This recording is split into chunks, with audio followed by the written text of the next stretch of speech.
And guess who's here? Kid from Akron. At his 20th media day, the #2 all-time leading scorer, 37,062 points, LeBron James, joins us. A lot of buckets. A lot of buckets. A lot of buckets. Oh, man, this is always like one of my favorite stops, though, during media day. Get to sit up here with you guys. We have a lot of fun. A lot of fun. It's a lot of things that goes on during media day I wish I can skip. This is not one of them. But you cannot. This is not one of them. This is not one of them. LeBron, speaking of fun, 20 years ago, you were on the cover of Sports Illustrated, chosen one. February, I think your junior year. Yep. 20 years later, St. Vincent, St. Mary, he's with his kids, Bryce and Bronny. I mean, as a dad, tell me, what was that moment like? I mean, it was just so surreal for me. Like, it was exciting for them to be able to do it, but for me, I was like just sitting there in awe. Like sitting there and like, what the heck is going on? Like, this is a moment for me as a dad, like a proud dad moment, and for us to be able to grace the cover of that 20 years, after I was able to do it, it was a pretty cool moment. And when the magazine actually came out and I saw the photos, it even took me even deeper into like, man, I got some special kids, man. I wouldn't trade that in for nothing in the world. You know, Bryce has grown. It reminds me of my 7th grade year when I grew like 5 inches. Now, you know, I guess with that comes some confidence. Right. You know, what's that like? I mean, that's got to be pretty cool to see going from whatever height he was to 6'6" now, and a lot of confidence. Does he think he can take you? No. He know he can't take me yet, but he definitely be talking smack to his older brother now. That's what I'm saying. Yeah, for sure. So the thing that happened, and like you said, I feel like it happened overnight. Like we went to sleep, and he came down for cereal the next morning. And I'm like, where the heck where did that come from? So like everyone always asks me like who's pushing who? Yeah. Like and I believe that when Bronny saw Bryce grow like that over that month and a half. It started to push Bronny to be even better, and then the inspiration that Bronny gives Bryce. So they pushing each other right now, and it's a beautiful thing to see that dynamic in the household. On another subject, I was fortunate to play with Michael Jordan in college, came here to play with Kareem Abdul-Jabbar. I got to know Wilt Chamberlain a little bit, never played with him. And here you are now, sitting in the midst of that type of greatness, about to break the scoring record. Talk about what's that like? Michael, Kareem, Wilt, the great ones.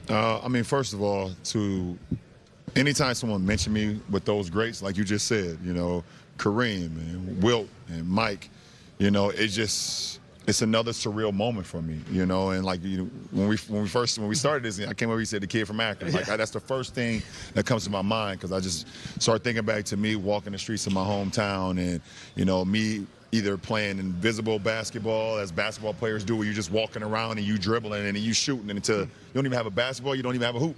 You walking past strangers in the middle of the street and you spinning off of them and Euro and passing them. So like I just think about those moments. So to be able to be in the position I am today, man, it's very humbling, but I definitely don't take this moment or ever take the game of basketball for granted, because it's given me so much. What's wild is, obviously, we talked about the SI cover. You had that moment watching them play together this summer. You mentioned 20 years. People wonder all the time, is this dude ever going to slow down? Yet over the weekend, you were tweeting about your eligibility to go play another sport in college. That's a good question. I mean, how is the body feeling? You do have an incredible personal opportunity this coming season. Your goals for the squad. How are you? I'm fully healthy. I've reshaped a lot of things in my diet this summer to even just get even better with my body, to try to, I always think about the marathon, and today is day 1 of the marathon, but I've been prepping my body throughout this time off, every single month, ramping up to get ready for this moment. So people say like the sky is the limit, but for me, I'm trying to go beyond that. I don't know what that sky looked like, and I know I can play for as ever long as my mind is sharp. I think that's the first thing that goes. If your mind starts to waver, or you don't feel like you have it anymore mentally, then the body gonna listen to that. So as long as I keep my mind fresh, and it comes from my household, You know, my wife, my kids, they give me all that energy. You know, my mom is there, my friends, my support system. You know, when you have a great support system, it allows you to do your job and just have fun and be free. I think about the playoffs, and you had a tweet that was along the lines of, I just can't and I won't miss the playoffs for the rest of my career. And then I think of 2020, which not that long ago. Right. You and AD are the best 1-2 combo in the league. Injuries, unfortunate circumstances. Right. Are you motivated to get back to that spot? Absolutely. You know, there's definitely a chip on my shoulder, a chip on our shoulder. And, you know, just wearing this uniform is unacceptable. It's just unacceptable not to be able to compete for a championship. And I know that's long term, and that's something that we're not going to talk much about. But listen, I could look right up there, and it speaks for itself. There they are. You know, and I happen to be a part of one of those trophies up there. So, but it's about putting the work in. You know, every single day, you know, we want to come in with our hard hats on and put the work in. And if we can do that, then we'll put ourselves in a position to be able to compete, you know, every single night at a championship level. And that's just the motto that I've always had. You talk about Coach Darvin Ham coming in with a defensive concept. Yeah. You know, I always used to say there were these players that I hated to play against, but I'd love to have them on my team. Patrick Beverley is one of those guys. You think? Absolutely. There's three guys, now three, that I hated playing against, and then I became their teammate, and I love them. Yeah. Kendrick Perkins. Yeah. Hated him in Boston. Yeah. Big Perk. I still hate Boston. Yeah, I still hate Okay. Don't get that twisted. We all hate Boston here. Yes, we do. Number 2 was Lance Stevenson, Yeah. who became my teammate here. I love Lance. And now Patrick Beverley. Yeah. You know, That's and great. to be able to have him here, when you talk about every single night we're going to compete, Yeah. that energy is going to come from him. Yeah. Because you can't look at a guy like that and see the way that he competes on a nightly basis and be half-assing it. Right. It's impossible. So for him to bring that energy, that toughness, and a guy that's been in the postseason every year of his career. So he's all about winning, which I am, and which this franchise is. And that voice in the locker room, Absolutely. too. That veteran presence is very key. I want to follow up on Geeter's question, the 1-2 punch with AD and you in 2020, but with Russell Westbrook. Over the weekend, obviously, a quote from him came out just regarding his thoughts, talking about so much optimism on how the three of you can be great, unstoppable in his mind. What has to be different this year? We got to be on the floor. We got to log minutes. You know, everybody had all the conversation about myself and AD and Russ and how it didn't work. We didn't even give ourselves a chance for it to work. I think we played 22 games together last year. 22 games. That's not enough. It's not enough log minutes. It's not enough camaraderie. It's not enough. So if we weren't able to be on the floor during games, then that means we weren't able to be on the floor during practices either. You know, so that's where the chemistry, that's when you're able to make mistakes in those practices and you be like, okay, we can do this, or maybe let's try to do that. So in order for us to be as great as we want to be and when we came together last summer, we have to make sure that we can try to keep ourselves healthy, you know, and some things you can't control. But the things that we can control, we have to do that. And but being on the floor is the most important. LeBron, we got to let you go. I will say this, though. Oh, man, I know. what? It goes fast. I tried to tell you. Come back. The bald head filter, you threw Allie the other day. I loved it. Big Game was excited. Allie wanted no part of I it. had mixed feelings. And then I they did it to me. say, And as then long they as did it Savannah likes it, though, we're good. Then they But- did it to me on the show, and I didn't look. I don't think they're going to show that for LeBron, but it looks. He tried to be you. There it is. Look He down. Look tried. down. Look down. It's frightening. I might not recover. I know. No, you might not You recover. look beautiful. You might not recover. I did not. You might not recover. What was the percentage that you were really going to go bald? It's coming. I'm on the, listen, just like my career, I'm 20 years in the NBA.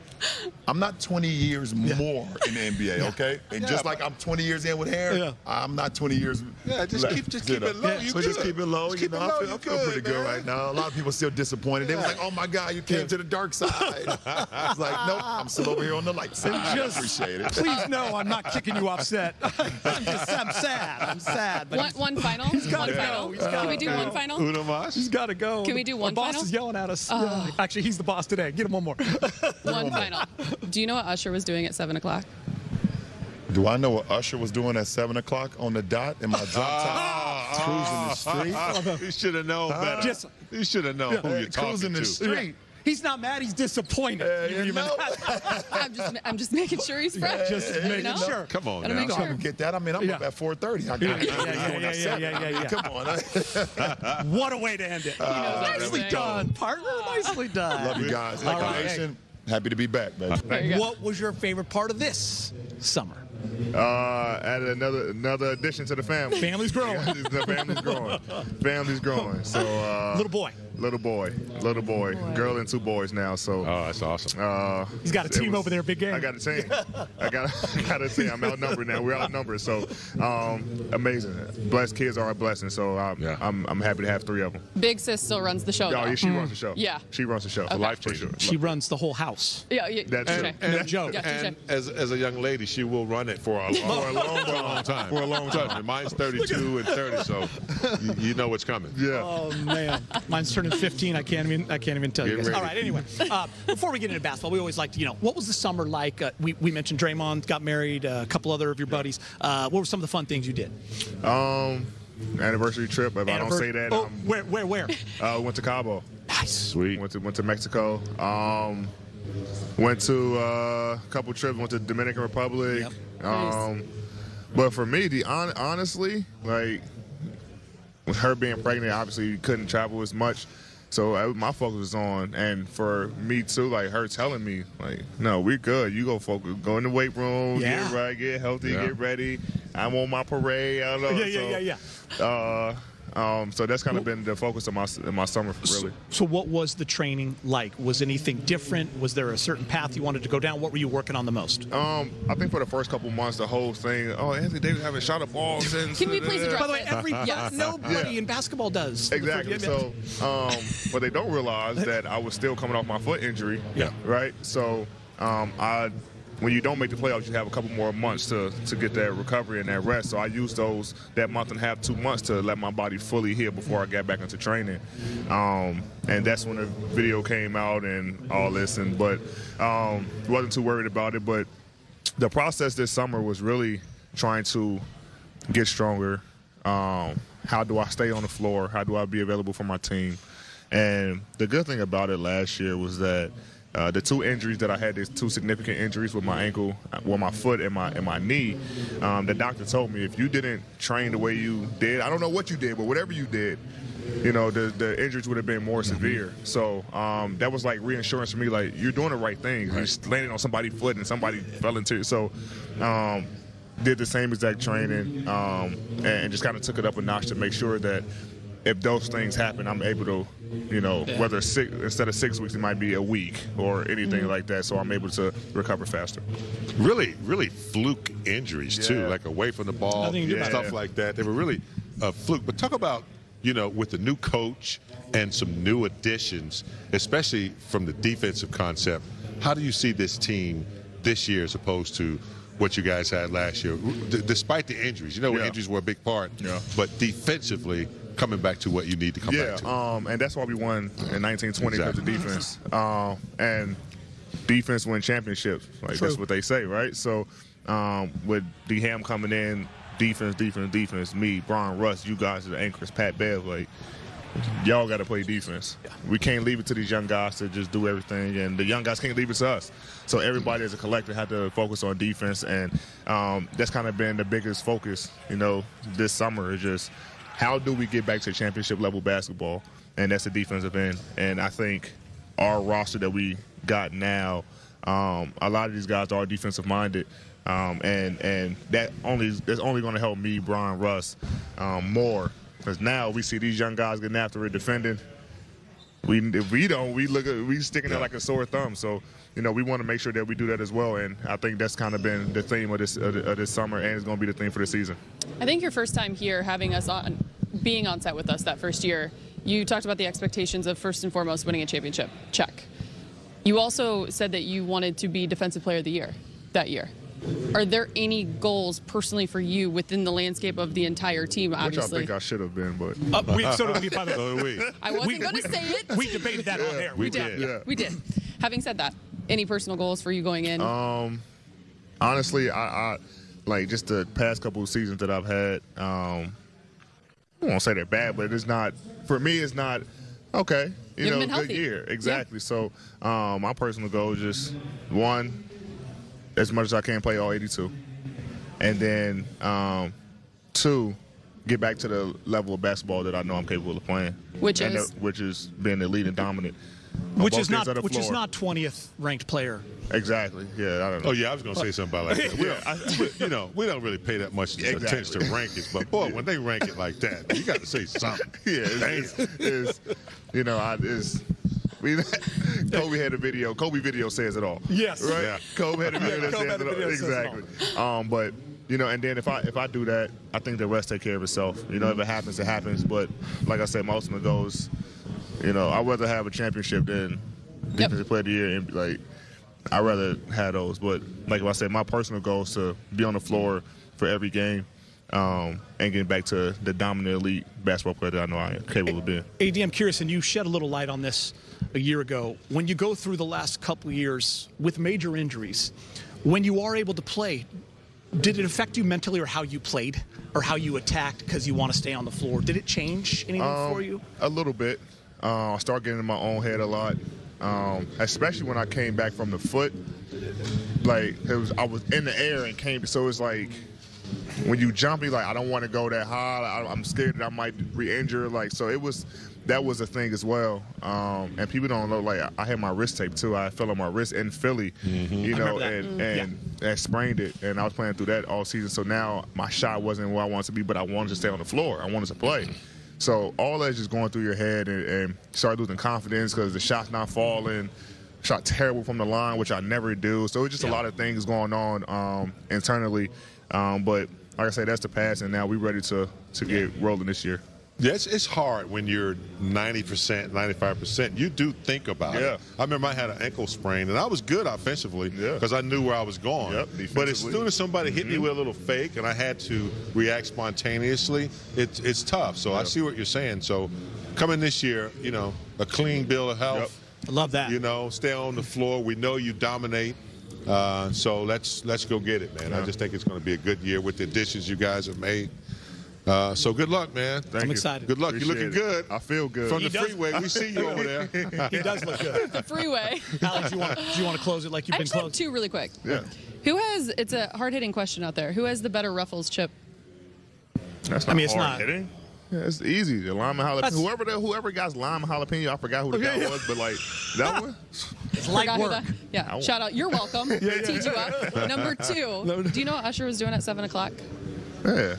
And his drop top cruising the street. Of course. Okay. It's not that young. Allie, come with something more hard. Ruffles? Come on. He's in his drop top cruising the streets. With that lime jalapeno. Yeah, right. Oh, man. Dip. All right. AD's got to go. He's not happy about it, but he's got to go do other stuff. He wants to stay here, but we got to let him go. Thank you, AD. No, thank you, guys. Appreciate it, man. Appreciate it. Let's go. Oh, man. AD, you can just drop in and go, man. Hit the drop top. Hit the drop top. Hit the drop top. Go cruise. Russell, good morning, partner. How are you? Good to see you again. You all right? Good. Yeah. I'd like for you to talk about your level of excitement going into this particular season, and what were some of the issues that you and AD had that you really kind of ironed out? Thank you. Man, I'm super excited just about till next season. Number one, extremely blessed to never take having an ability to be able to play another season. That's something I really honed in on. The details of kind of what happened to me don't really matter. I think the most important part is that being healthy, looking forward to this season, and looking forward to doing great things. Hey, Russ. Over here, Dan White with the LA Times. At the end of last season, I had asked you kind of about, Russ being Russ and stuff like that. And we just asked AD about that, and he said that is what they want from you. I guess, how comfortable are you that you can be yourself the way that you know it in sort of a team that has other stars and in this system? Is that, or does Russ being Russ mean something maybe new this year? What's the question? Do you believe you can do that? Do what? Be yourself and play the way that you are comfortable and want to play man, honestly, in this system. I'll be myself every single day when I wake up. Basketball-wise, I'll continue doing what's best for the team, doing whatever that is asked of me. I'll continue doing that, and in those parameters, I'll be the best person I can possibly be. Hey, Russ. How have you and Anthony and LeBron been able to use the offseason to talk about the things that ailed the team last year in order to be better as a group this year? Very beneficial, being able to just talk and understand kind of things that we want to do and how we want to do them. And obviously, last year we only played a certain amount of games with each other. So going into this season, just, God's willing, being able to be healthy and finding ways to be able to be successful definitely was a conversation. Definitely was many conversations I may mention. Looking forward to the things we're able to do. Hey, Russ, Darvin Ham has also alluded to the conversations being productive between the two of you, and just wondered what stood out to you as you get to know Darvin more and get to know what he expects and kind of how you see that.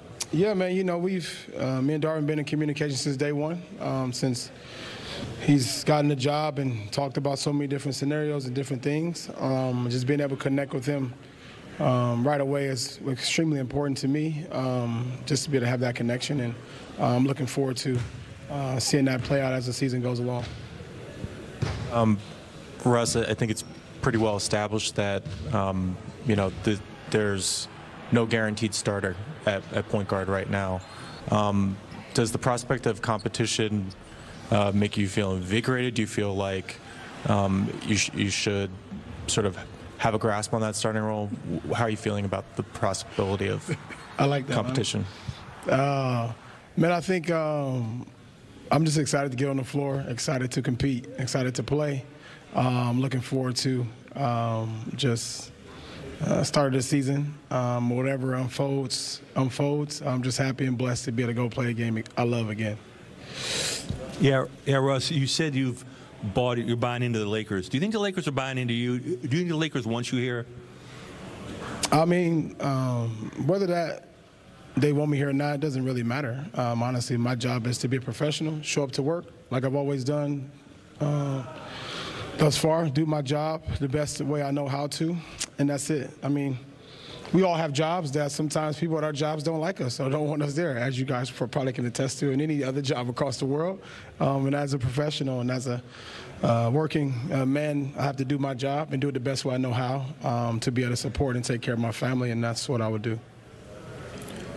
Russell, from your perspective, what's it going to take for this team to be a top 6 team in the West and to compete for a championship?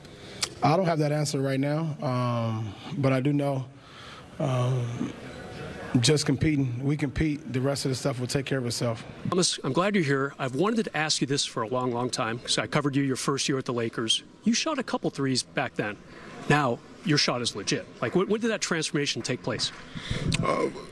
It started when I was younger. I always felt like, even though you're a big man, you should always have the ability to shoot, be able to do some of what you want to do and whatever the coach might need you to do out there on the court. So I really tried to develop that, especially my first year here, and then throughout the years just kept doing it throughout the summer, throughout the season, just doing repetition. Now, a lot of people say, hey, maybe he should start at the 5 for the Lakers, spread the floor a little bit. How much do you want to start? How much does that matter to you? Of course, when you're on any team, you always think about starting, playing with the best players in the world, but it all comes down to the team, man. Whatever the team needs me to do, what my teammates need me to do, that's what I'm here for, to help the team so that way we can win. How'd you choose the Lakers? I chose the Lakers because just the family, the familiarity that I had with the guys here, talking with Coach Ham, seeing his philosophy, talking with Rob, and then seeing all the guys here, just the family camaraderie that they have here, and then, just coming back to the Lakers to, put this uniform on, play in this jersey, play with these guys, you just can't, I couldn't pass that one up. Is this the number you wore when you were a rookie? Yes, it is, 31. They held it for you. Yeah, they did. I'm happy for them. I'm happy they did. What'd you work on the most during the offseason? A lot of it was just working on body maintenance, getting in shape even better, working on this ACL tear that I came back from even more, and then, just getting better at the game of basketball, whether it's on the defensive end, offensive end, watching film work, getting more wits savvy with the game as well. So it all comes out of the hand. Yeah, you brought me to my next question. You've played 37 games over the last 2 years. How is the knee? Because you did come back last year and got plenty of games under your belt then. The knee is absolutely 100% healthy right now. Throughout the summer, I came back actually a little bit earlier. I only had one 5-on-5 game before I was actually put out on the floor to play an actual game. So, it was a little slow at the start right there, but I feel like my wits and my legs and my lower body extremities actually picked up throughout the season. So, I'm realizing now talking to you, you kind of have the voice of God. Will you come on our set and hang out with us? James Worthy, Robert Horry, Allie Clifton, Chris McGee, and me? Yeah, I would love to. I'd love to learn from you guys. Absolutely. we're going for your second career already. I mean, you need an agent. Yeah, I appreciate y'all, man. Hopefully, I can take. Hopefully, one of you guys can take me under your belt. It's going to happen. Yeah, I'm your mentor now for media training purposes. A couple more basketball questions for you, Thomas. The mini training camp in San Diego with LeBron. How'd that go? Good team bonding, that type of thing? Oh, absolutely. It was great team bonding. Just to have the camaraderie of the team come together. From everyone that wasn't with us coming together. Getting some camaraderie together, chemistry. Seeing familiar faces and getting familiar with everybody's game and how they feel, what they do. It was really good.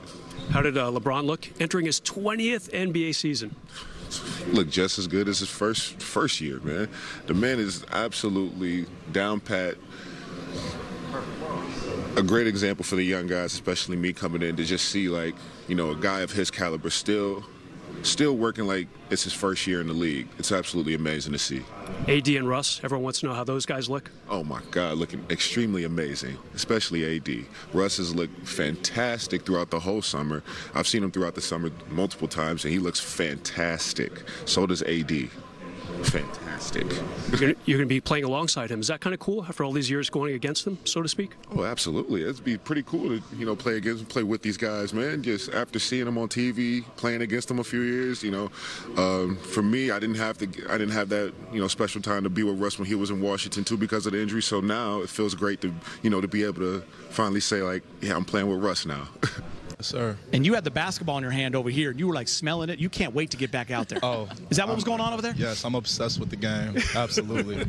I can't leave it. I can't leave it. It's your favorite thing, isn't it? Favorite thing in the world. I mean, that's my best friend since I came out the womb. Honestly, I've been around it all my life. My pops, he was a Division III basketball player, 1,000 points, 1,000 rebounds. So I was always around it. Okay, since you've been around it your whole life, and it is your best friend, you're now sitting next to a legend, big game James Worthy. You have iconic Laker jersey on. What was that moment like for you to become a part of this franchise? Surreal, honestly. One of my first days here, I actually went upstairs to Jeannie's office to hold a trophy, and I kid you not, my hands got sweaty. I was sweating a little bit. The legacy here, the culture, you come here to win. Yeah. There ain't nothing else more than that. So I'm excited, I'm ecstatic, and I'm ready. So about your 5th year in the league, from my experience, that's when you start to kind of understand the league a little bit, know how to prepare, what to do. Now, having played for San Antonio, you come to the Los Angeles Lakers. You've seen this team. From the outside looking in, what have you seen and what do you think you can contribute? What do you think they need to get back to the successful level that they're capable of? What I've seen is, you got the 3 monsters, man, and put some respect on their name. Yes. So coming to the Lakers, I'm here and I'm doing my best to make sure that they are in winning position. So for me, I'm just bringing energy. I'm bringing that defense, controlling what I can control. The offensive end, that's going to come. But what I know that I can do on a nightly basis, day in and day out, is that defense and energy, and bringing that to the table every single time, being tenacious, being a net. I come here to win. I know you referred to your game as the microwave, if you will. Yes, ma'am. You have that ability. You mentioned it. I love your sit-down interview with the Lakers over the summer. I chose LA like LA chose me. You're very excited to be here. And to that point, spending time with the guys over the weekend for the minicamp. What was your biggest takeaway? Just chemistry, honestly. I think chemistry off the court really represents the chemistry on the court. So building that bond, building relationships continuously throughout the season as we continue to get better day to day is very important. So I'm happy that I got to formally be around the whole team and, you know, just gel and gem. And alongside with that, practicing was just fun. The energy, the smile, and, you know, practice was fun, you know, so I'm excited. Pretty fortunate to start your first 4 years playing for Greg Popovich, playing in the Spurs organization, one of the best in all of professional sports. What are some of the things you're taking from there? What are some of the valuable lessons? Professionalism. Coming not on time, but coming early. You know, doing your due diligences. You know, before practice, getting onto the court, massage, therapy, taking care of recovery. Every aspect of the game, they have taught me. Coach Pop has taught me more things on the court and a plethora of things off the court. So there's multiple aspects that I think I've learned from, but just being a professional, good to great passes, 0.5, being decisive. I think as a rookie that's coming into the league, having someone like Coach Pop in the Spurs is one of the best things that can happen to you. No question about it. I mean, Coach Pop is a great coach. When you speed that up, and now you with a first-year coach in Darvin Ham. I don't know if you remember too much of his play, but what has your relationship been with him, and what has his message been to you as far as what your role may be on this team? I mean, since day one, it's been evident, just competing, day in and day out, staying consistent with competing. You know, there's some people that like to take those days off, like to clock out sometimes, if you may say, but every single day, controlling what we can control and compete. And I think that's Darvin Ham's end-all, be-all, is defense. And that's something that I feel like I can not only improve, but I can be great at, is my defensive aspect of the game. So I'm just ready to get down and dirty. It was no secret this offseason what the Lakers were able to do, the flexibility, et cetera, building this roster. You were one of their first picks, if not. Any pressure come along with that and your ability to earn? I don't believe in pressure. I just love the game. I played this game my whole life. You know, I put in the work. I sacrificed a lot of time for this, and the more that you put in, the more that you get out. So there ain't no pressure. I'm just ready to go on, have fun, play with someone that I looked up to my entire life. You know, they say pressure busts pipes, but they also make diamonds. There you go. Make diamonds. That part. We got a diamond maker over here. Yes, sir. Hey, this offseason was a long one, right? Very long one. What individually did you try to get better at? What was your main focus on both sides of the ball? First and foremost, just the mental aspect. I think that's something that we underappreciate and don't understand that that's about 80-90% of the game. So I know what I know what I can and cannot do. I'm very athletic. I'm a scorer. You know, so I'm just trying to build, just being consistent. You know, and going onto that court and being ready to play. So my point of emphasis this year was really just that mental aspect. You know, balancing, controlling what you can control, and just bettering my best, trying to be my best self. Yeah. By the way, he lit up the Lakers last year. Lit them up. I know, he did. Did you have to remind us? I was doing radio that game. That's how I remember it. Like, it was like right before Christmas. Yes. we don't forget. We don't forget that stuff. I will say, because you just kind of mentioned it too, playing alongside someone you look up to. I believe you attended LeBron's Skills Academy. Yeah. It was at that time that you mentioned you thought he was a robot. Absolutely. You wanted to make sure he wasn't. Yeah, it was too surreal. Too surreal. I mean, besides Allen Iverson, he was kind of like my end-all, be-all. I used to do the little LeBron dunk on the small rims, the whole 9 yards. So to play with someone who has inspired and motivated you to get to this point, I'm sure as heck going to play it to the best of my capability. Yeah, well, you're a defensive-minded player, too, now. We signed Patrick Beverley, who's a veteran agitator. He's the kind of player that I say, I hate to play against him, but I'd love to have him on my team. What do you pick up from a guy like that who's a leader in the locker room, on the floor, on the defensive end in particular? You know, the one thing I can say about Pat is what you see on the court is what you get off the court. Yes. You know, and his aura, his energy, it's strong. You know, the energy in the room when he walks in is great because he's ready to get going. You know, he's let's win, let's play hard, let's get it going. So having Pat around has been A blessing, honestly. I'm loving it. Yes. You know, he gets me going, makes me want to get out there and play. So he gets me going. I don't even play anymore. I want to go out and get him. Amen to that. Used to be. I mean, I can see it. Tomorrow's like Christmas, right? I mean, you're not going to sleep well tonight. You're ready to go right now. I'm ready to go right now. Yeah. We can move all this. He's like, okay, my interview's done. Let's move this and let's go. This is fun. Let's get going, all right? Oh, man. We'll appreciate the rest of your media day. Yes, We're sir. so excited to have you in L.A. And thanks for choosing the Lakers. Oh, thank you, sir. One final question? Yes, one final, of course. Do you know what Usher was doing at 7 o'clock? On the drop top? 2 for 2. You want Here me we to sing go. the whole song? Listen, I got you. Take us to break. 2 for 2. He looked at you just like LeBron. He's like, are you crazy? I like 2 for 2. Just gotta make sure We're 2 for everyone's 2. up Get you to one of par. those up there, 2 for baby. 2. We're going Get back. you one of those trophies. We're going back over to Brez, by the way. He's with Damian Jones. All right. Damian, let's start with last season. You ended really strong up north in Sacramento, averaging 8 rebounds the last 2 weeks. How much confidence did that give you? It was definitely a big confidence booster. You know, I got more time on the court and just able to, you know, just really display what I can do. And, yeah, I mean, it's definitely, you know, something to lead into the next season. So it's great. Good timing for free agency, which happened a little bit later. You ended up here. How did that come about? You know, I had to stand here before, and I was well familiar with the guys here before. So it was kind of like, you know, always there. So I was thinking, like, you know, might as well come back to L.A. Where you were comfortable, perhaps? Yeah, you know, I mean, I was familiar with, you know, things going on and with, you know, the front office here and stuff, too, so it's cool. We got to talk about LeBron's mini camp last week in San Diego. How did everyone look on the court? Everybody's looking good. You know, we spent a lot of time here beforehand, you know, just working on our game and stuff and just building up our, you know, camaraderie and stuff, so it's good. What were some of the best parts, the things that stood out for you? Really, I mean, in San Diego, I never really was in San Diego before, so that's kind of like, I've been there to like La Jolla before, but I guess it's not like main San Diego, so. Good team bonding? Yeah, great team bonding. All right, what about on the court for you? Now, do you want to start? You and Thomas Bryant kind of vying for that 5 spot. How much does it matter to you if you get the starting spot? You know, really, I'm just like in it to, you know, just compete, you know, make sure, you know, we win. You know, I'm just trying to, you know, put our best foot forward, you know, put in hard work, you know, make sure everything goes through. So. Okay, now you've played against a guy like Anthony Davis for years now in the pros. What's it like now that you're playing with AD?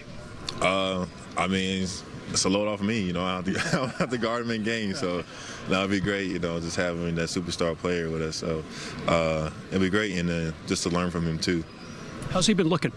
It's been good, you know. He's been coming in working out in the summertime. It's been great, you know. It's flowing well. How about Darvin? First year on the job here with the Lakers, assistant for many years, good success in both Atlanta and Milwaukee. How's he doing running the show so far?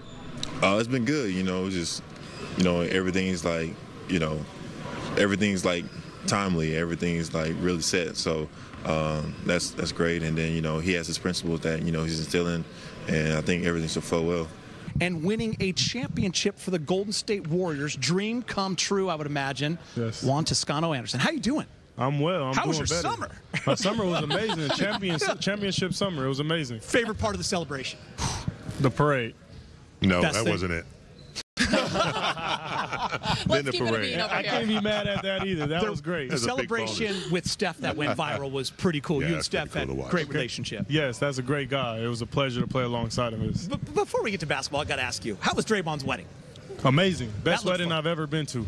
You look good too. Thank you. I appreciate that. Thank you. There was a lot of big time people There at that was. wedding. Great crowd, great ambiance. It was a great atmosphere. Shout out to Dre. That's my guy. That's my vet. Like I said, that wedding could win an NBA championship. Yeah, and I For was sure. going to say, what was more pressure, winning an NBA championship or the suit, the attire to show up to that? The suit and attire. Yeah. Just because I knew I was going to be with such an elite crowd, like I had to look my best. So you're not married yet? No, not yet. So now, Not yet. Your future has something to look forward to. You got to throw a bigger wedding than Dre. You got to get busy now. I don't know if my pockets I was that gonna say, deep, hold but on. Draymond chipping in? hey, everybody chipping in if they coming. Hey, man, nothing going to the courthouse, bro.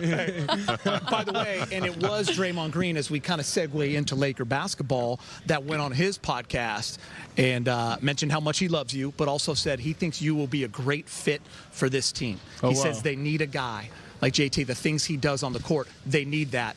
What do you think you bring to this team? I think I can bring a little bit of everything to the table. I think that's why Draymond said that. I'm very similar to what he does. You know, I'm a roamer defensively. I can guard multiple positions. I can, you know, be plugged in offensively at pretty much any position. I can handle the ball. My IQ's up there. I'm very confident in saying that. So my versatility is my strong suit, and I feel like when you have a guy like that, it's kind of like it's a blessing because you can just put him anywhere and you can plug him in and he'll make things happen. What is about your time in Golden State playing alongside of superstars like that? I obviously realize that they're not the same as LeBron, AD, and Russ, the headlines it here, but is there a commonality or a key to making that work for you as a player?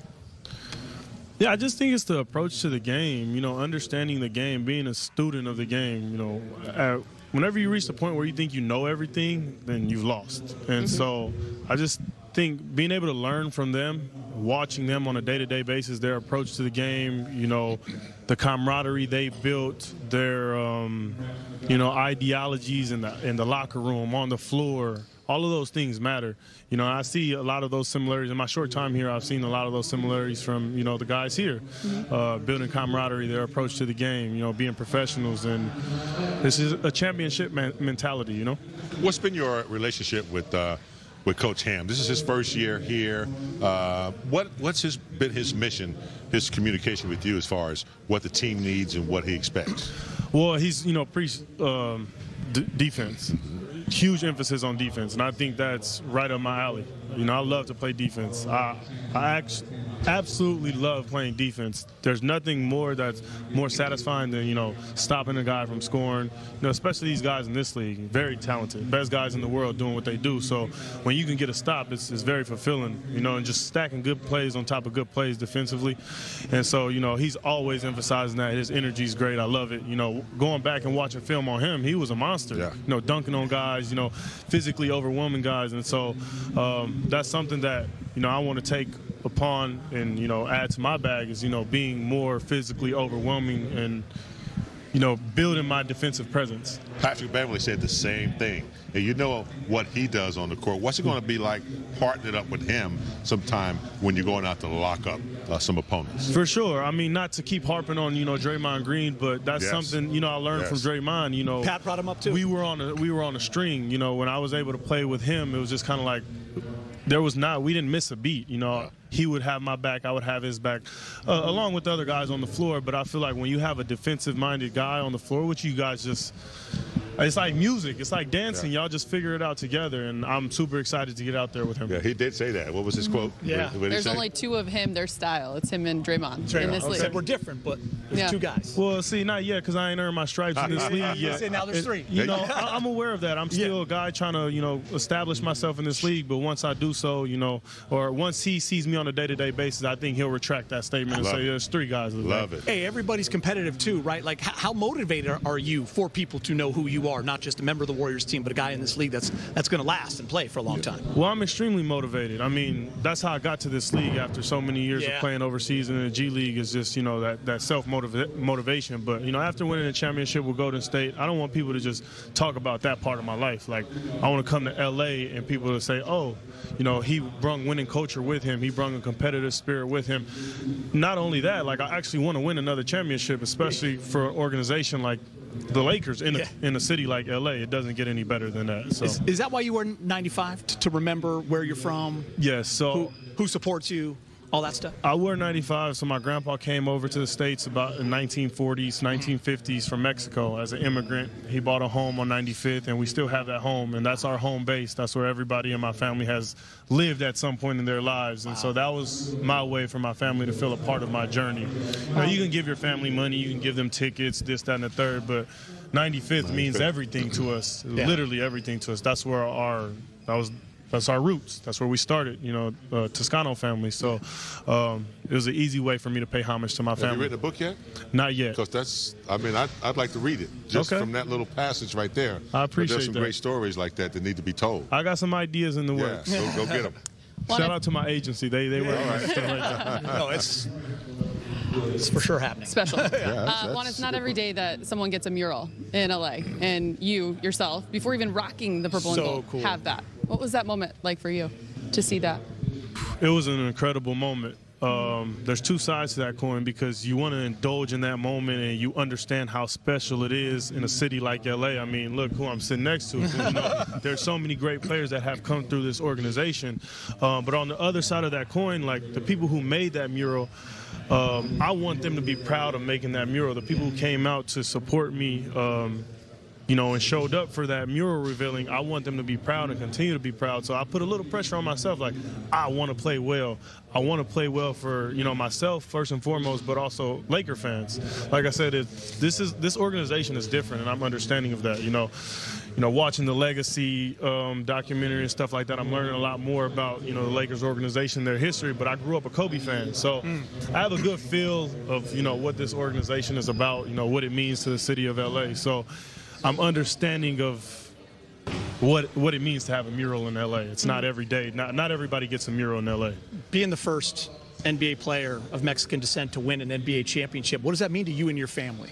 You know, to all those people in 95th? It means everything because it's history. You know, we work so hard in our lives to accomplish so many things, but, you know, what's transcendent? Like, what transcends time and your career and your time on this earth? Well, creating history. You know, no one will ever be able to take that from me, you know, being the first out. When people talk about, you know, Mexican basketball, they'll talk about my name. And so I'm sure my grandparents are extremely proud. My mom's extremely proud. I mean, I'm proud of my damn self. But like I said, I want to continue to grow. I want to continue to, you know, get more out of life. You know, winning that championship was just, it was motivation for me because now I want to win more championships. I want to be a multi-championship guy, not just one championship. Yeah, I can only think of your grandparents, man, coming over 95th, and here you are, 95th. That's where it started. Yes. There's a lot of, I want to read the book. I want to see it on Netflix or something. Okay. So, seriously. Yeah, so we got to advocate for that right now. There's a lot to that, a lot of stories like that. Before we wrap it up, on the basketball court this offseason, you've been in that Warriors organization. You've seen how all the greats have done it. Now you're here, LeBron, AD. What is something personally you worked on that you said, I need to do this to be a part of this rotation? For sure. Well, getting stronger, first of all, and putting on a little bit more weight. Just because I know that I hang my hat on my defensive presence. You know, I want to be able to guard the Paul Georges, the Kawhis, the Clays, you know, the Jimmy Butlers. Like, I want to be able to bang with those guys and, you know, compete with them. I mean, they're hell of players, so I'm not going to sit here and say, like, I want to stop those guys, but I definitely want to slow them down every night and make it tough for them every night. And then, obviously, you know, my shooting. I'm very confident that I can shoot the ball. You know, I shot 41% on my two-way year. Last year was different. Clay came back, so, you know, my rotation was different. But, you know, with the reps, being confident out there, you know, have my teammates being comfortable with me taking those shots, I know that I'm capable of, you know, shooting at that percentage again. So just being consistent and having the confidence to go out there and knock down big shots. I mean, playing in crypto under those, you know, bright lights, you know, on TV every night, like, there's big shots every night. So, you know, just being confident in taking those shots. You're going to get your ring soon, too. I'm excited about that. Homecoming. By the way, it's going to be big. Yeah, it's good. He doesn't have to wait long either. Yeah, that's nice. Yeah, right. Opening night. Yeah. That's awesome. Do you want to wrap it up? Is that it? Do you know what Usher was doing at 7 o'clock? He was 7 o'clock. I'm in my drop top, cruising the streets. I'm an old soul, man. I know all that stuff. I know I look young, but I'm 29 years old. 29 years old. Yeah. The journey has been a while to get to this point. But you're still young, my friend. You are still young, and you're a champion. And a champ. Thank you, JTA. We appreciate you. No doubt about it. All right, Pat Bev, we were kind of having some fun when you walked up. Magic Johnson had tweeted this. James has said it already on air. I hated Pat Beverley when he played my Lakers, but I love him on our team. I am one of those guys as well, Allie, and I have to tell Pat Bev the truth. You do. Yeah. When he was with the Clippers and he was taking it to us, the Rockets, the T-Wolves, wherever he went. But he was taking it to us, but he was doing it the right way. Of course, and it's respect. You were like, you know, I said, you know, there's always that player that you hate to play against, but you love to have him on your team. Yeah. Finally. Yeah. But you love that, don't you? Because that's just part of who you are, right? I mean, I'm the same person every day, so it's not like I hate or love anything. It's just naturally who I am. It's everyone else that kinds of, you know, when they're around me, they understand how, you know, professional, how detailed I am as a, you know, as a professional. their love for me began to change a little bit. So, well, what's so great is wherever you've been, I mean, Clipper fans will love you forever. Yeah.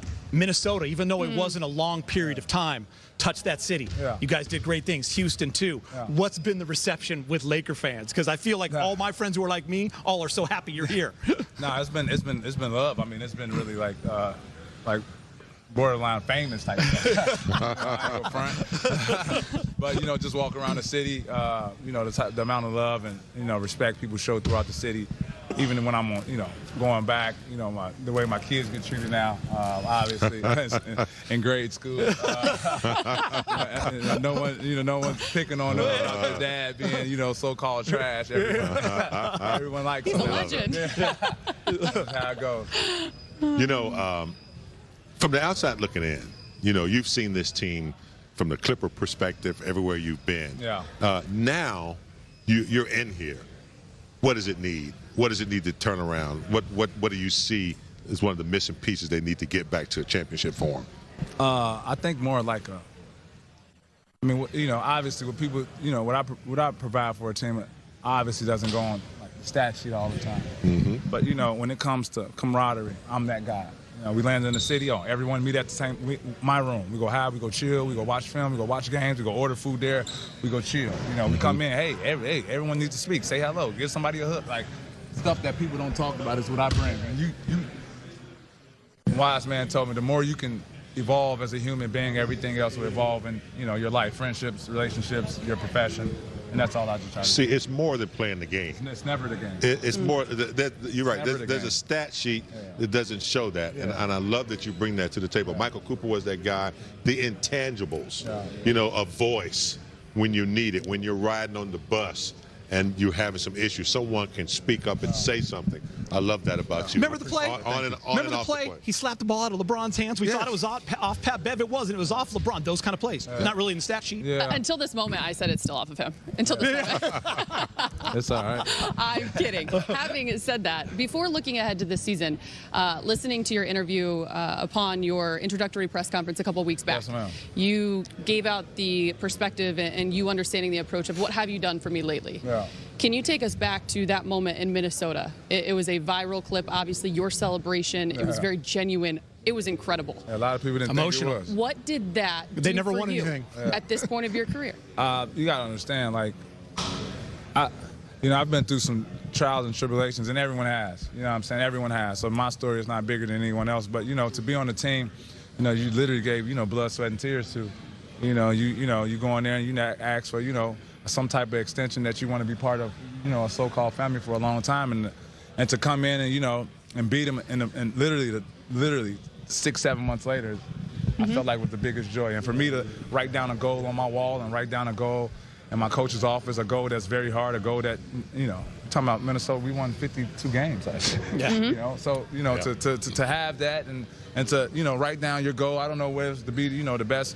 Information teller throughout your career, and to actually hit it, you'll feel a little emotion too. Winning is the greatest. Yeah, that's it. And when you do it with the team, if anyone's ever done it, from Little League on up, it's a great feeling. It really is. Yeah. I wanted to ask you this because I've known your story for a long time, but now that you're a Laker, you dive more into it. But you were drafted by the Lakers in 2009, and maybe even the next day traded to Miami. But when you look at your career, you had to go to Europe, Russia, and then back to the NBA, Houston, maybe 2013. Does that still stay with you?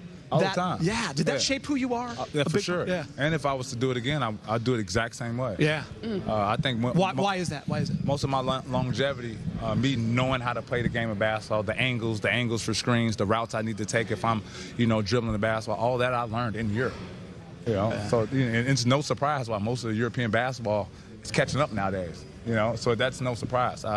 My longevity comes from good coaching I done had over the past years in Europe. Obviously, I've had Doc Rivers, I've had D'Antoni, I have, some T. Lue, I have some real some studs, obviously. But longevity comes from knowing how to play the game. Yeah. And you see why teams want. That's one of the things I've always said about American kids. A lot of American kids they think they deserve to be there. No. While these European kids, they're still basic and fundamentals. That's why a guy like Luka Doncic comes up and says he knew it was going to be easy to score just based on what he's seen. So there's a lot to be said about, you know, how they approach the game for sure, and how our kids need to, because a lot of them aren't going to college. Yeah. They're not getting that 3 or 4 years of experience. So that's a great point.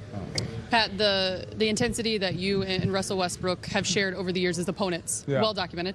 But I think if anyone has paid attention over the last month or so since you became a Los Angeles Laker, it seems as if that intensity is also kind of what is a driving force for you and what you admire about Russell. Yeah. How would you describe the relationship and truly your want and desire to coexist and make this thing work? You know, and I tell you guys this story, and it's perfect time before, and I've never told anyone this story. This is when Russ playing with the Houston Rockets. We play the Houston Rockets, and you know, you got to think what me and Russ had, like, he's at every chapel, and I'm at every chapel.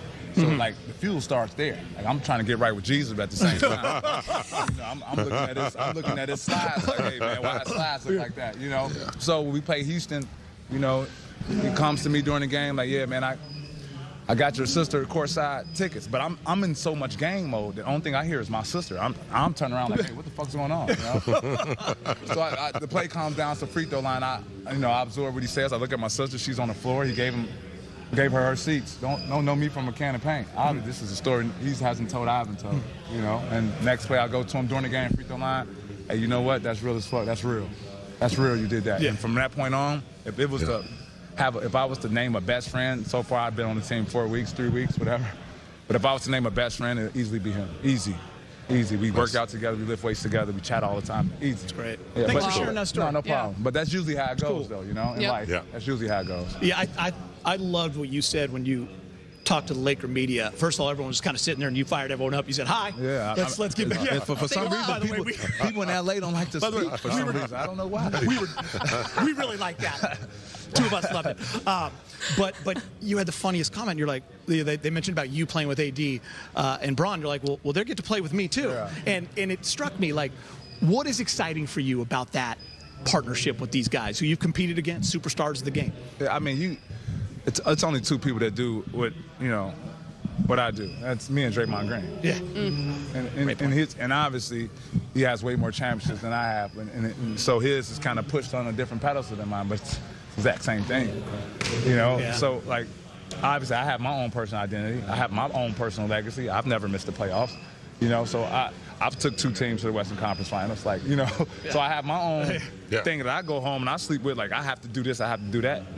And everyone's different. Obviously, LeBron's in year 20, he has a chance to, you know, be the #1 scorer in the league within the next 40, 50 games. Hopefully it was before that. Anthony Davis, a champion from Chicago, went to Kentucky. Yeah. Westbrook, MVP. So obviously they have that, but I got some shit too. Yeah. Mm-hmm. And I like to stand tough on mine because I put the work in for mine too.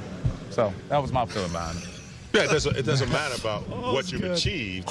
It's the journey that you know, there's a lot of great players that haven't won. And it's his journey. That has. Yeah, exactly. It's yours. It's mine. That's one thing I like what Lonnie said.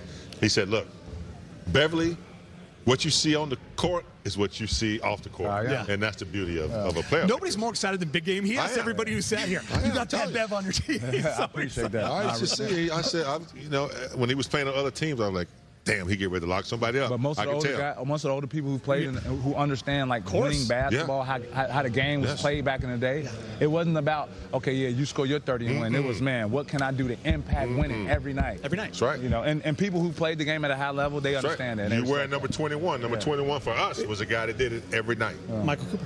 The minister of defense, and he would say what needed to be said to anybody, except for Kareem. He didn't say too much for Kareem, But yeah. Well, it's fun. When you play with superstars, you have to sacrifice stuff for your own game. Yeah. Right? You know you could go out and score 20 if you had to, but that's not what's needed. Yeah. And I think that's hard for people to understand sometimes inside a team concept. Yeah, for sure. Like, unconsciously, I'm in the locker room today. I have my trainer. I need all the breakdown of, you know, I need LeBron in transition. I need Russell Westbrook in transition. I need Anthony Davis in the post, and I need to see what LeBron does on 3-1 pick and roll. Like, and I'm not trying to do that. I'm just trying to get up to speed because I'm a detailed man, you know, and I don't like losing. So I like to be prepared before I even go into my battle. So I need to know what's going on. So Kendrick Nunn walks by like, damn, You watching film already? Yeah. Matter of fact, and you need to be your ass right here too, watching me too. You know, and you get more of that throughout the team. Wins go come. Yeah. That's the easy part. That'll come. Constructive criticism is the best thing you can have on a team. Damn, I'm excited, dude. And you do that consistently every day, just like telling you guys. If you did everything you're supposed to every day and didn't miss it, you have no chance but to be successful. I mean, you're not going to lose. And this right here is why the man threw himself a party when he signed with the Los Angeles Lakers. I was so sad. Can you take us into I wanted to be at that party, man. That was the best video ever. Yeah, my girlfriend, she's from, she lives in L.A., she wanted to do like a welcome home, baby type of party. So and obviously when Pat Bear, you hear Pat Bear throws a party, I for some reason think it's gonna be a certain type of way, but then when it's not, it's like, oh, okay, yeah. I mean, I move. We had cakes and everything. Yeah, everything. Yeah. The next party is gonna be from one of those bad boys. Yeah, that's the only one that matters. That's the only one that he's after now. That's the only one that matters. So it's funny when you were breaking down Russ's game and your game back at your introductory press conference. We were sitting there going, I don't know, does he want to coach TV? It reminded us of Rondo a little bit, because when Rondo came here, everyone's like, okay, he can coach one day if he wants. He can go into TV. We said the exact same thing. I know you don't want to think about that, but is that in your future? No. Yeah. Not yet. No. My future is to own a team. Got it. And I've been fortunate to. I love that. I have one. I have the best girlfriend in the world, and she's gonna help me out with that, and I'm really excited. You go to Phoenix right now, you might be able to get one right now. Let me stay out of that situation. but I played with Rondo too. He was real good. Yeah, you guys had that time together. Yeah. All right. I think the final one for me. The final one. Do you know what Usher was doing at 7 o'clock? Usher was doing at 7 o'clock. I'm not that good with this. What was he doing? Yes, I finally got one. Finally got one. Finally got one. Tell me what he's doing. 7 o'clock. In my drop top. Are you gonna sing on? Yeah, you know. I know, but I didn't know where this was going. Okay, my bad. Details, Allie. Details. He is a detail man. I meant to tell y'all too. Y'all don't understand. So we played Lakers one time, and I think Derek Fisher was on there. Yeah. And he didn't like the way we condoned ourselves after a game when we played y'all. He said, I think he was on there with him. I don't like the way you guys, condoned yourselves after, a win against the Lakers and everything. And I found it very entertaining. So I just wanted to give you guys that. I actually watched you guys show when I was in Minnesota. So of I like to see everything. I like to hear everything. Oh, I remember that game. Yes. Of course we probably didn't like that. Just like that. Nobody liked that. I like that. I like that. Liked it. I love that fires him up. Will you come back and visit us, please? No, man, you guys are dope, man. You guys are dope. You guys are dope. Man, we need to have him. I appreciate it. Oh, that's awesome. Next party we're at. No problem. Next party. Legend. So good. Legend. Seriously. We have to wrap it up. Thank you guys so much. Last year, he's an undrafted rookie, and he's joining the team. This year, he's on set right after AD. That's got to tell you something, man. I know that was on your bucket list. I know that was on your list, and now it's checked off. Checked off. How was summer? It was good. This is really the first summer I've had where I could relax. Before that was the pre-draft stuff, and then so it was good to go home for a little bit, get away, play a lot of golf, and I've been here most of the time ever since then. So getting a lot of work in here, trying to get stronger, and then just doing what I need to do on the court. Before Big Game hits you up about golf, when I show that graphic right there, and you see the Big O, Jerry West, Blake Griffin, you see 30, 15, and 10. You kind of were laughing and you chuckle. What was that? I mean, that ended your rookie year, that game. What was that like for you? What was kind of the fallout after that? It was nuts. Because I went right back home after that. So everybody was it was fresh. Everybody was talking about it. And at that point, I don't think I actually realized what I did. But when I got back home, everybody was talking about it. My friends was just looking at me what the hell, So it's You're definitely they gave me the rock. They let me go. Yep. So it's definitely something I'm gonna remember for the rest of my life. And the best part about it was we won. Big Game, he's like, all you got to do is sit AD and LeBron and give me the ball. I don't know about all that. Hey, he's proven that he can hit the big shots and clutch time. No doubt about that. Didn't know you were a golfer, though. Yeah, what you get a 5 handicap, or what's going on there? 3. What? 3. Oh, okay. So Yeah, that is a. But you've been playing for a while, though, right? I played in high school. Okay. Really just to get out of school, to be honest. But I started taking it more serious when I went to college. It was my getaway. 3 handicap. I got, let's see, 15 strokes coming my way. Anyway, when I look at your game, and we talked a little bit about what players gain by going to college. You get all the drill work. I really see that in your game. You're an efficient player. You stay within your box. Talk about your role and how you continue to develop it to where it's efficient night in and night out, especially in the fourth quarter. Yeah, I mean, I've tried to explain this to a lot of people. I've only been the best player on the team that I've been on maybe twice. Like, my whole life, I've basically played a role. So when you do that, you figure out, levels definitely go up, but it's basically the same stuff. And then you adapt to what, the coaches and your teammates ask you to do. I like to win. That's the main thing. I want to win basketball games, and, whatever I can do to help the team is what I'm going to do. Obviously, coming off that rookie season, not just the last game, which was obviously phenomenal for you, but just the experience, the rotational minutes and time that you were able to gain. When you had a chance then upon the offseason coming at you, what was the approach in terms of kind of breaking down your rookie season, and then what do I need to do this offseason in terms of making an impact in year 2? Yeah, the first thing was, get in the weight room. Fairly quick after the year. I probably took 2 weeks or so off, and then, got back in the weight room. And then the other thing is just bumping up the three-point percentage, just catching shoots, just getting better in that aspect. Those were the 2 main things. And then other than that, really just working on your game. I love to be in the gym, love to try to get better. So you have a little fun with it, and you expand. But those were 2 of the main things that I was really focused on. When you come back after a year like you had your rookie year, the expectations now go up. Is that going to be a challenge to kind of handle that? Or I'm sure you have your own expectations as well, whether it's from the outside or... Yeah, for sure. Honestly, I don't really think about it much. I'm just happy I can play basketball for a living. Like I said, I love the game, love the beauty of the game. So I leave all the outside noise. I don't really get on social media that much, which I feel like helps a lot, because a lot of people, are on Twitter, scrolling all day. Like I said, I'm on the golf course. So I don't really think about it that much. I'm going to clip that and show it to my girls tonight. I think that's a great message. I'm not on social media very much. That is fantastic. That is fantastic. Well, you hit a big shot in Dallas.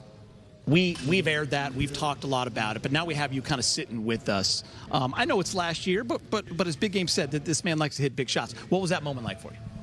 It was everything I dreamed of. As a kid, all kids in whatever sport you play, baseball, you dream about hitting a walk-off, golf, hole-in-one, just anything like that.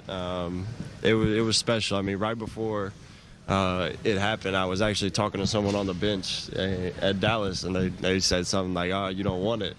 I was like, honestly, at that point, I was like, I don't think I'm going to get it, but if I do, it's going to go in.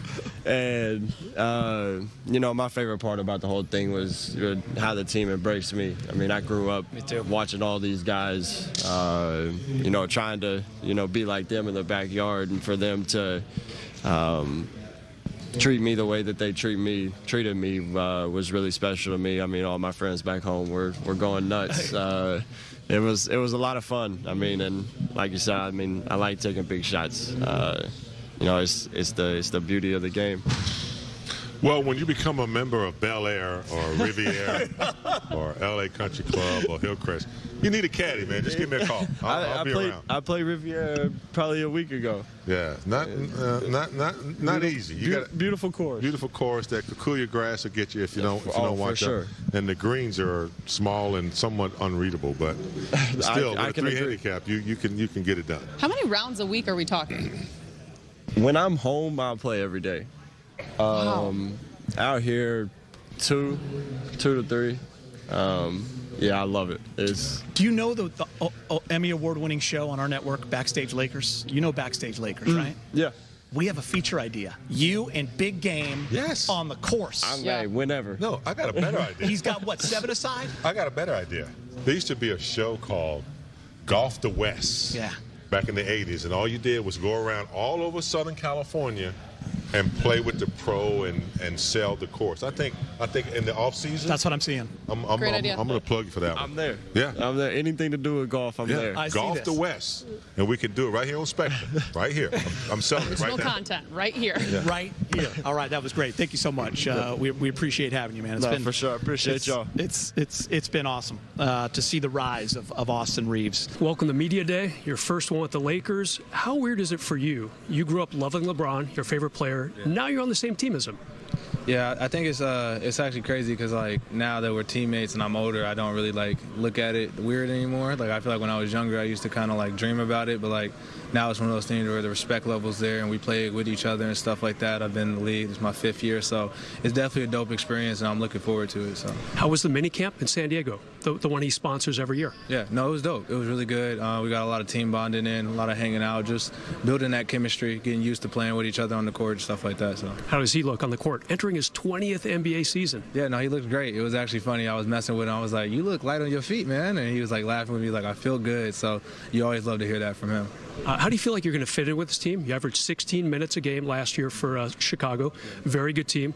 How do you continue that run, maybe even get more minutes with the Lakers? Yeah, for me, my biggest thing is just coming in and being able to do the little stuff on the court, being able to make plays, fill in where I need to, whether it's rebounding, whether it's scoring, whether it's hitting threes. You know, just I feel like that's the thing that brings my good side out is just being able to be so versatile and do everything on the court to where it's like I never feel limited. I can always impact the game, so I'm looking forward to it. Kind of fill in the blanks, fill in the cracks, whatever it takes. Yep, whatever's necessary, whether it's defense, you know, it's stuff that doesn't even touch the stat sheets, but it's like impacts winning. That's my biggest thing. So, Coach Ham, his first NBA gig as a head coach, how's he doing so far? He's doing a great job. He's doing a great job. I love his energy. I love how real he's being with the guys. He's here every day with us. It's not like we're in here working out and he's not here. Like he's at every practice, even in the summer and stuff like that. So when you just see that type of intensity and seeing a coach giving 100%, it just makes you want to, play hard for him. So I'm really enjoying it so far. Was he part of the reason you chose the Lakers? And what kind of went into that thought process? You were a free agent just a few short months ago. Yeah, just everything. Just D-Ham definitely coming here was definitely a big reason, but just opportunity and just having an opportunity to win. That's the biggest thing, just being able to come here and try to make plays and being able to try to make the playoffs and make a run and try to win a championship. So yeah. Now, you worked a little bit with Phil Handy, who's got a very good reputation, the Laker assistant coach, a good skills guy. What have you learned from him so far? Our biggest thing right now is just footwork. That's the biggest thing right now, like the little details into the game that I feel like a lot of people don't really take into account. Like they see guys go out there and play and they think that that's just all talent, and it's like you don't know how much these guys work on their footwork and the details and stuff like that. So just stacking days, just trying to make sure that we're in the gym getting better. You're wearing number 7. Lamar Odom used to have it when he was here at the Lakers. How'd you choose that number? Well, so I've actually been 7 since probably like since Thomas Bryant, the Laker championship belt, hoping to add that to his resume. Let's head over to Brez with Kendrick Nunn. Kendrick, back with the Lakers. This time, you're looking good. You ready to play? Yeah, I am. I am ready to play. It's been a long grind for me getting back healthy, but I'm ready. I'm ready now. Yeah, let's talk about that grind. You missed all of last season. You had the bone bruise in your knee. How tough was that for you? It was tough. It was challenging. Something I didn't really expect. But it was a process, to be honest. Process just learning my body and getting well and getting healthy. That was the most important thing. Did you ever talk to any players who went through lengthy injuries, maybe LeBron and AD? How do you cope with this? How do you stay sharp mentally? That type of thing? Yeah, not those 2 guys specifically, but some other guys I did speak with that may have had the injury in the past. And it was just a process, like I said, something that you have to take care of and hop right on top of it. I'm saying do the right things to treat it. I've been doing rehab all summer, getting healthy, and it's been good. And I feel great now. Yeah, let's talk about that. What have you been working on the court? Just staying sharp. Just holding on to my skills and my strengths. Bringing the things that I bring to the game, working back on my speed and my strength. And I feel good now, and I feel back 100%. Yeah, and talk with people who saw you play in Miami. It's always interesting. They say he does a little bit of everything. I mean, is that what you're hoping to bring to the Lakers this year? Yeah, definitely. And more, a little bit of more. I mean, I'm still a young player in this league, and I'm still looking to grow. And I have a lot of expectations for myself, so I'm just continuously growing every day and just add more to my game. How about defensively? How important is that for you to kind of establish that tough face on the perimeter? That's big. That's where I hang my hat at. For the most part, it starts on defense for me. And I bring that grit defensively on the perimeter and just get after the ball and get some steals. You're folding your arms now. I can tell you're getting ready to play some defense. I'm in my stands right now. I'm on a little defense now. How was the mini camp with LeBron in San Diego last week, and how fun was that? Get some team bonding and that type of thing. It was good. The team came together for the weekend and had a mini camp, which is great bonding on and off the court. So we started off at a good spot. How do you look on the court? He's going into his 20th NBA year. That's crazy. Yeah, he looked fresh to me. He looks my age, if younger. So he'd love that. So that's a good thing. What about AD and Russ? People always ask about those two guys. How'd they look in the informal practices you had in San Diego? Oh, they're looking great. Them two bringing what they bring to the game is unbelievable, and they're some hard workers. So I'm happy to be around them. How's Darvin doing? First time as a head coach. He's been in the league as an assistant for years, including here about 11 years ago with the Lakers. How's he doing as the head guy? Doing great. I think he's doing a great job. He seems very comfortable in the position, and he's ready for the challenge. Do you want to start? Does it matter to you if you start, you come off the bench? How important is that? I don't really think about it too much. I'm a team guy, so whatever I can do to contribute, whatever. That's not my job to name whether I start or not or come off the bench, but definitely believe I'm one of the better players on the team that can help contribute and bring a string and some wins. Do you sense the unhappiness with the team finishing 11th in the West last year? Has that been a theme at all during the brief training camp so far? It hasn't been a theme, but we know the guys know what happened last year. We don't try to harp on it too much, but we're coming in this year with a different mentality. Kendrick Nunn, he's back. He's feeling good. Thanks for the time. No problem. Thanks for having me. Hell yeah. All right, thank you, Perez. Everyone looking forward in Laker Nation to getting Kendrick Nunn back on the basketball court. We do have head coach Darvin Ham joining the set. We are over 2 hours into media day. The man has been working. Yeah. But tomorrow will be your first day of practice. Absolutely. What has this moment, what has this week been like for you as you've gotten yourself ready for your first ever as the head coach? Absolutely. I think it's been nonstop since I got hired, from the original opening press conference all the way through the summer league, having our players in market, just all the little seeds we've been sprinkling on these guys, getting them accustomed to the style of play that we're going to choose, that we're going to establish ourselves with, and that's first and foremost starting on the defensive side of the ball. So it's been exciting. I'm extremely excited. It seems like it's been forever because we're back on a normal NBA schedule, but we're here now. So I'm thrilled and I'm happy. I'm ready to get started. It appears your message has been conveyed to your players. So without even asking them, the first thing that came out of their mouths was, we are a defensive-oriented team. And I think that's Absolutely. what they know they have to get back to. Talk about your messaging to them and what your expectations are. I mean, first and foremost, any team worth its weight in gold has an identity, and that has to be our identity, night in and night out. Offense, to me, is subjective.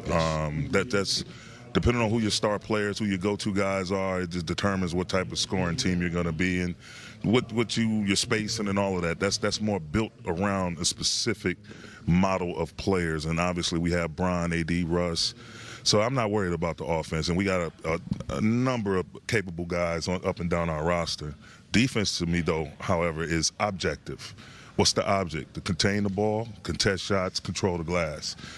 And night in, night out, possession by possession. We're going to be tracking what we call kills Phil Handy, one of our assistant coaches who I kept on board from last year. A kill is 3 defensive stops in a row. So trying to see how many kills we can get in the course of a game, it's going to be huge. And just setting that tone, man, of just blue collar, playing fast, playing physical, playing free offensively, but first and foremost, getting stops, creating turnover, creating havoc on that side of the ball. Yeah, there's some nights your offense is just not going to be there. Right. But without defensive rebounding, you don't have a chance, even if you do have your offense on the floor. And one of the guys that I really hated and now I love is Patrick Beverley. He's the kind of guy you hate to play against, but you love to have him on your team, not because of the style that he plays, but also a voice in the locker room you need that constructive criticism. Absolutely. He's going to hold himself accountable. He's going to hold everybody around him, especially on that side of the ball. He's a proven three-point shooter. He can space, but you put him on defense, he can guard a number of different positions, and that guy like that is going to set a tone, in camp with the young guys, and he's also going to hold our veterans accountable as well. So you need that in your locker room, and along with everybody else, I think with Dennis Schroeder, adding him, Bron is capable, AD is capable, Russ committing to just saying it himself, how committed he's going to be to that side of the ball. Lonnie, Juan Toscano. I mean, we got a team. Austin. I mean, we have a team full of capable defenders, and we're going to put it all together. Damian Jones, Thomas Bryant, Wenyen. Like we should be one of the elite, if not the most elite defensive team in the league this year. I believe it was during Patrick's introductory press conference that you made it very clear you're not afraid to make the tough decisions. Correct. And you've also made it very clear that nothing is set in stone just yet. There's so much time where guys have to earn those roles and those positions. When it comes down to it, making all the pieces fit, you're confident you can do so. Where does that come from? I just think just going in eyes wide open, man, and allowing the process to take its place. I've always been, having played in the league for almost a decade, been a part of championship teams as a player and as a coach. I just think, you don't just assume anything. You come in and you allow these guys to fight and compete for their minutes. And obviously you have, certain guys are going to be staples in the lineup, but everybody else, I mean, it's a way to create a great competitive energy coming into the camp, knowing that minutes are available, but in order to get those minutes, there's a certain style, a certain way you have to play, and that's defense first. Coach, AD was sitting where you were just a little while ago. He looks good physically and mentally, and really he was going over the last couple years with us and just a toll that took on him. But you've said in the past, because the key is him. Absolutely. He's the difference maker. Absolutely. Yeah. Bron is going to be great. Russ is going to have a much, much improved year. But AD, his ability to carry a load, to carry us as a team, him being a two-way player and doing it at a high level on both ends of the floor. And it's our job as a coaching staff, as our performance team, it's our job to be as efficient as possible with him. How many minutes he's playing per game, seeing where we can lower his load in different instances, because we're going to have to ride his back. You need that one forefront player.